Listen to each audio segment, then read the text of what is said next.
Hello guys, today I'm going to show you how you can scan a QR code in the Alcatel 1SE Lite. So in the first step, open the camera app, then in the first section just click here on this Google Lens icon.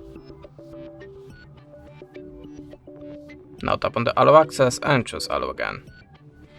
Now tap on the Search with your camera, tap the blue button and allow permission again. Then show the QR code to your device.